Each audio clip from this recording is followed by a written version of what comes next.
kamu pengen menghilang di muka bumi, ya maksudnya nggak ada yang tahu kamu di mana dan nggak ada yang mau diganggu, kamu juga nggak pengen privasi kamu diganggu-ganggu, lagi nggak pengen, pokoknya kamu lagi bener-bener pengen, aduh gue pengen banget nih nggak diganggu sama sekali sama orang atau sama siapapun yang ada, tahu tiba-tiba, nah kamu bisa pakai istilah incognito.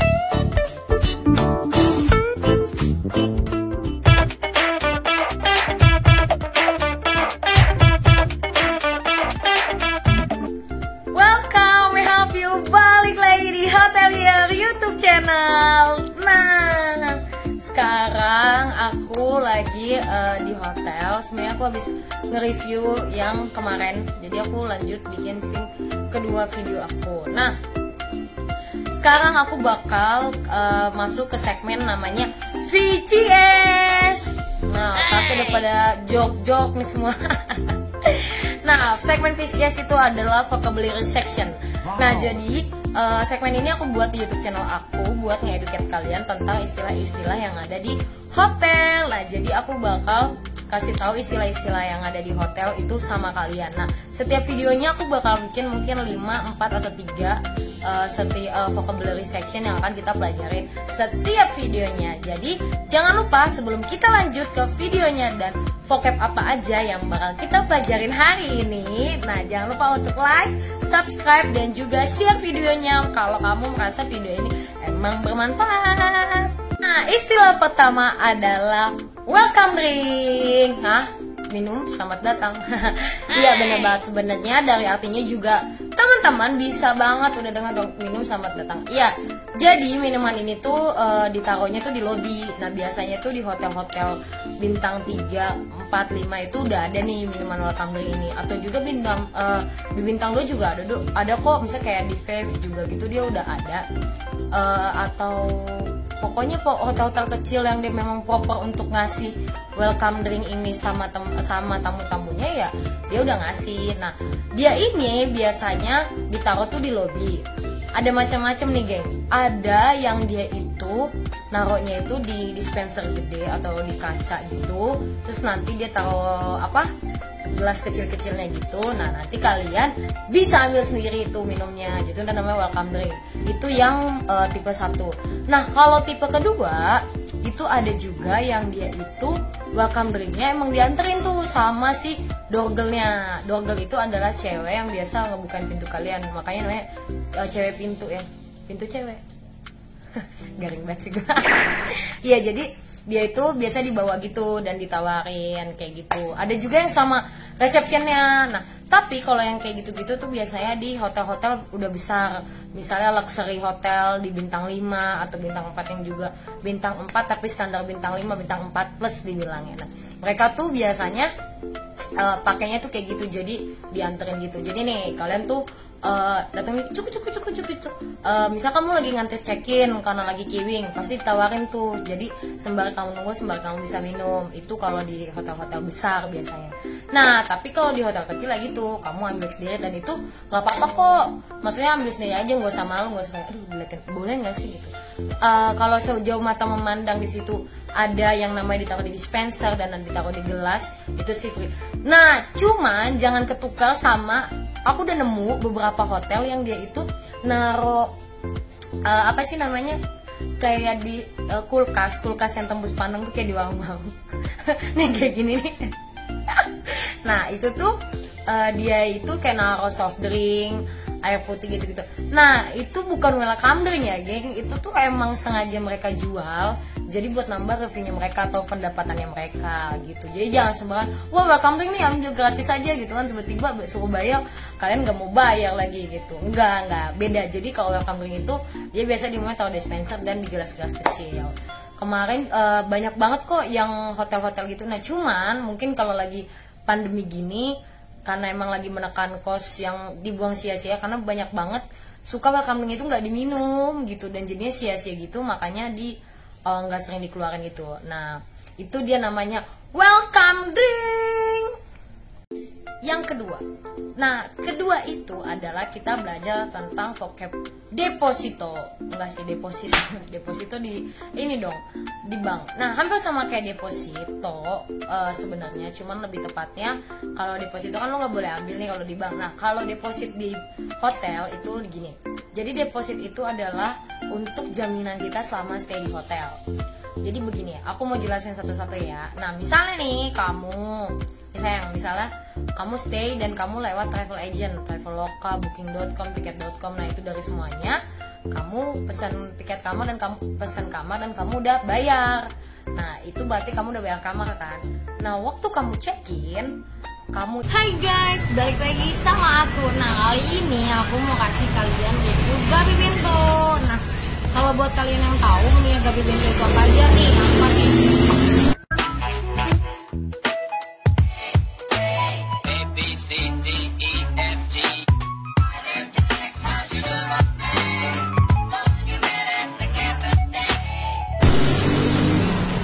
tuh udah lihat kan bahwa tadi tuh itu adalah semua list Gabi Bento. Nah, aku bakal ngasih tahu kalian, Kak, itu 35.000 itu semana ya kalau yang frozen foodnya. Nah, ini dia. Jadi kalau 35.000 itu kalian bisa dapat sih 3 lonjor ini gitu. Jadi kalian bisa dapat ini tuh satu bisa dibagi jadi berapapun kebutuhan kalian gitu. Jadi nggak usah takut kayak itu ya itu tuh banyak gitu, dan gila ya 35.000 murah banget kan. Nah, aku juga bakal kasih tutorial kalian gimana sih Gabi Bento fast foodnya ngelasih frozen food ini. Oke. Itu bisa ada hotel yang mintain yang namanya garansi atau deposit, ada juga yang enggak. Kalau misalnya yang garansi untuk hotel-hotel kecil itu umumnya cuma buat kunci. Jadi kunci itu mereka itu kalau hilang akan dibayar. Kalau hotel besar dia kuncinya mau dibawa pulang juga nggak apa-apa, nggak masalah si tamunya bawa. Tapi kalau hotel-hotel kecil biasanya itu memang harus balikin kunci. Nah, dia ada yang depositnya tuh 50-100 ribu. Nah, itu hanya untuk deposit kunci. Kalau kamu udah bayar kamar kamu di depan, udah bayar kamar kamu di awal transfer lewat travel agent itu gitu. Itu cuma buat kunci doang. Nah, tapi kamu kalau misalnya itu memang stay-nya lama, nginepnya misal seminggu, 2 minggu atau 4 hari, 3 hari, dan kamu tahu bahwa kamu bakal kayaknya gue mau makan nih nanti di restoran, atau gue mau minum atau gue mau laundry banyak gini-gini. Nah, kalian itu aku saranin buka deposit untuk kamar kalian. Jadi kalian itu nggak ribet, tiap makan bayar, terus tiap ngelondri ditagih mbak-mbaknya, "Mbak, minta laundry mbak." Iya bayar dulu bu, baru kita antar gitu. Itu ribet, dan kalian itu nggak aku saranin kayak gitu. Aku saranin kalian kalau kalian stay lama, kalian itu yang namanya buka deposit. Jadi kalian taruh beberapa uang kalian itu untuk menjadikan jaminan selama kalian untuk ya melakukan aktivitas. Misalnya kalian makan siang, makan malam, kan itu kan gak di cover dari kamar hotel ya. Nah, atau kamu misalnya minum di bar gitu, atau konsum dimanapun, ngelondri, room service. Nah, jadi kalian itu cuma butuh tanda tangan, dan nanti pas check out kalian itu akan dipotong pembayarannya dari deposit.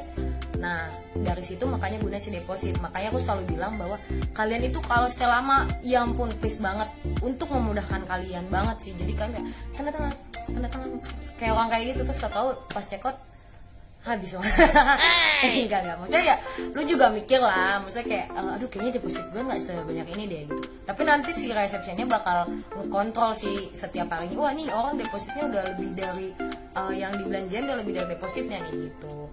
Nah, itu yang sudah bayar kamar. Nah, tapi kalau yang belum bayar kamar, dia ada lagi nih. Kalau dia stay-nya misalnya beberapa, cuma 1 atau 2 hari, ada reception atau ada tamu, ada hotel yang bisa dia cuman kayak, "Bapak mau bayar kamar aja atau enggak?" Misalnya kalau bayar kamar aja, ya udah, misalnya kamar kamu let's say 500.000. Ya udah, karena 2 malam, ya udah kamu cuma bayar 1 juta, dan sisanya kalau kamu makan, room service atau apa, kamu bayar langsung ke petugasnya. Tapi saran aku lagi, jika kamu sudah misalnya yang memang stay-nya lama, ya gitu udah sekalian aja didepositin harga kamar sama tuh semua kamu jajan gitu. Makanya itulah gunanya deposit, untuk mempermudah siapapun buat ya ngapa-ngapain gitu. Jadi kalau kamu itu tinggal tanda tangan, sini saya butuh tangan kayak artis ya. Gitu gunanya. Dan besarnya deposit itu biasanya ada aturannya. Jadi kalau kamu sudah bayar harga kamar, jadi depositnya itu nggak gitu gede. Kalau hotel yang bener-bener harga makanannya mahal banget, bintang 5, itu biasanya depositnya 500.000 di satu malam. Jadi kalau kamu stay 3 malam, biasanya kamu bakal diminta 1.500.000 atau 2 juta atau untuk berapa juta gitu. Nah tapi kalau kamu di hotel-hotel yang middle, paling ya misalnya kamu stay-nya yang mestinya nggak sebesar itulah. Tapi kalau misalnya untuk besarnya atau depositnya itu tergantung kebijakan kamu dan atau kamunya. Misalnya kamu tahu nih kamu mau makannya banyak, mbak saya depositnya 1 juta aja semalam walaupun sudah bayar kamu, karena saya mau ngajak semua orang makan. Gitu ya. Nah tapi kalau misal kamu belum bayar kamar, depositnya itu adalah misalnya harga kamar kamu di 500.000. Nah kamu stay misalnya 2 malam, kan 1 juta tuh 2 malam. Nah untuk depositnya berarti kamu bisa dimintanya 1.500.000 buat deposit, 1 juta buat kamu selama kamu nginep gitu.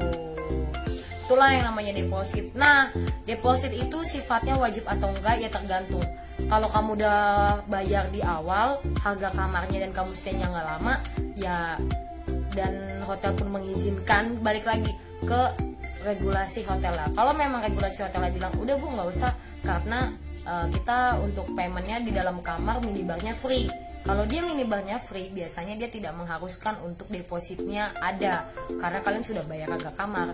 Tapi kalau biasanya minibarnya bayar gitu ya, dan kamu belum bayar harga kamar, ya udah kamu pasti akan diminta deposit gitu teman-teman. Jadi yang masih bingung banget nih sama deposit, aku tobat sana kemarin di TikTok tuh ya kak, sumpah beneran aku nggak ngerti apa namanya deposit. Nah makanya aku bikin section VCS ini biar kita sama-sama tahu dan sama-sama sharing informasi. Itu dia tentang deposit. Nah yang ketiga adalah incognito. Nah incognito apaan tuh kak? Pasti banyak juga sih orang-orang yang nggak tahu incognito itu apa atau gunanya incognito itu apa. Jadi di hotel itu kalau kamu pengen menghilang di muka bumi, ya maksudnya nggak ada yang tahu kamu di mana dan nggak ada yang mau diganggu, kamu juga nggak pengen privasi kamu diganggu-ganggu, lagi nggak pengen, pokoknya kamu lagi bener-bener pengen, aduh gue pengen banget nih nggak diganggu sama sekali sama orang atau sama siapapun yang ada, tahu tiba-tiba, nah kamu bisa pakai istilah incognito. Bilangnya gimana? Gini, mbak aku mau waktu kamu check in kamu bilang mbak kamar saya incognito ya. Nah gunanya incognito adalah jadi gini, kalau misalnya kamu itu tidak bilang bahwa mbak kamar saya incognito, kamu nggak bilang nih, kamu nggak bilang.